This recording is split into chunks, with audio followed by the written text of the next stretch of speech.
Es hora de ir a Mercados en Perspectiva con Manuel Somoza y Juan Musi. Permítanos cuidar su patrimonio en estrategias de Cibanco por Somoza Musi. Muy buenas noches. Bienvenidos a Mercados en Perspectiva, aquí, como todos los domingos, con Juan Musi. Juan, muy buenas noches. ¿Qué tal, Manolo? ¿Cómo estás? Buenas noches. Y Manuel Somoza para comentar una semana que estuvo, la verdad, muy interesante para los mercados financieros del mundo. Empezaría diciendo, en México hubo alguna información económica, un mal dato en la producción industrial del mes de abril, un muy buen dato de inflación, 0.02 cuando se esperaba 0.10. Esto lleva la inflación últimos 12 meses a 2.55, es un buen dato. Y en Estados Unidos también la señora Yellen habló ante el Senado y cambió su opinión. Dijo que ahora iba a esperar a ver cómo se movía el empleo en Estados Unidos, que la inflación todavía era muy baja. Y esto, bueno, pues lo que dejó ver entre líneas es que se pospone el incremento en la tasa de interés en ese país. Nosotros pensamos que para la segunda parte del año, para la última, quizá hasta el mes de diciembre, las estadísticas lo que nos están diciendo es que no va a haber incremento en julio ni en septiembre, entonces lo veremos por ahí, por diciembre. Pero bueno, tenemos tiempo para irlo revisando. Sin embargo, lo que dominó el escenario fue el famoso Brexit, que desafortunadamente salió contrario a la que toda la gente razonable pensaba. Decidieron los ingleses salirse de la Unión Europea en una mayoría que estuvo 52-48, un grave error histórico, les va a costar, Inglaterra va a perder empleo, probablemente entre en una recesión, aunque ligera, pero recesión. Esto también va a afectar a Europa. Gran Bretaña representa el 17% del mercado europeo. En fin, no hay ganadores. Esa es la verdad, no hay ganadores. Sin embargo, hay muchas lecciones. El voto fue en contra de la globalización, entre otras muchas cosas, ¿no? Entonces los gobiernos tienen que entender que la globalización no ha llegado a las clases medias, estas no se han visto beneficiadas, el esquema fiscal vigente hace que las grandes corporaciones logren escaparse de su pago de impuestos. En fin, el dinero no está llegando a donde tiene que llegar, y aunque todos se han beneficiado de esta globalización y de esta Unión Europea, la brecha entre los que más tienen y las clases medias, en lugar de hacerse más pequeña, pues ni modo, pero se ha hecho más grande. O sea que hay muchas lecciones atrás de eso.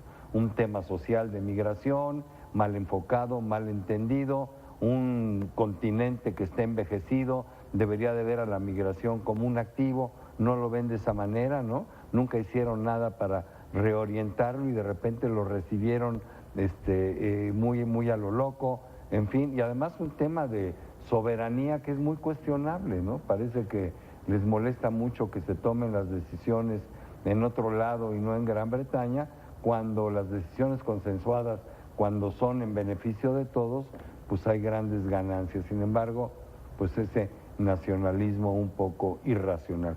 Pero esas son las cosas. A México nos afectó fundamentalmente en el tipo de cambio. México no tiene comercio con Gran Bretaña importante, no recibimos inversión extranjera importante, pero el peso es la cuarta moneda más líquida del mundo, y el peso es muy volátil ante estos fenómenos, ¿no, Juan? Totalmente. Vemos cómo se revalúa el yen, porque el dinero está buscando puertos seguros, ¿no?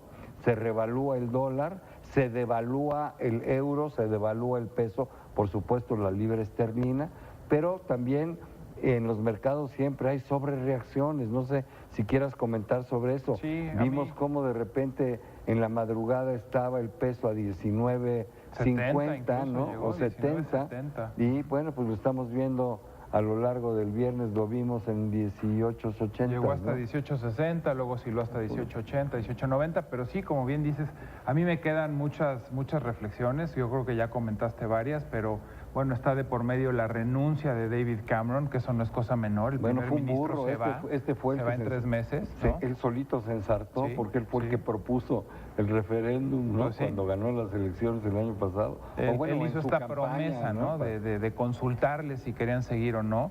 Y bueno, pues él dice, yo no voy a abandonar el barco hoy, lo abandono en 3 meses, pero yo no puedo guiar un barco que va a un rumbo que no es en el que yo creo, ¿no? Pero él abrió la caja de Pandora, Así ¿no? es, requiere Y de aparte otro su capitán. partido estaba a favor de la salida. Totalmente, totalmente. La verdad es que sí, contrario a lo que pensábamos, tanto los mercados, las encuestas, las estadísticas, las casas de apuestas.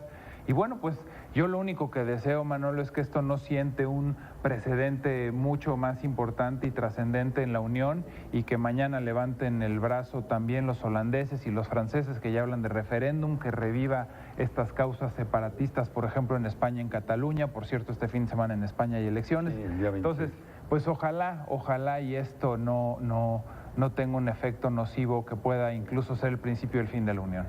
Bueno, pues eso es lo que tuvimos. La semana entrante también vamos a seguir viendo cómo reaccionan los mercados con el famoso Brexit. Y aquí los esperamos en Mercados en Perspectiva. Gracias, Juan, Manolo, muy buenas noches y a ustedes muchas gracias por estar con nosotros como todos los domingos. Para invertir en estrategias de Cibanco por Somoza Musi, llame al 1100-1586. Semana complicada la que inicia en materia de pues economía.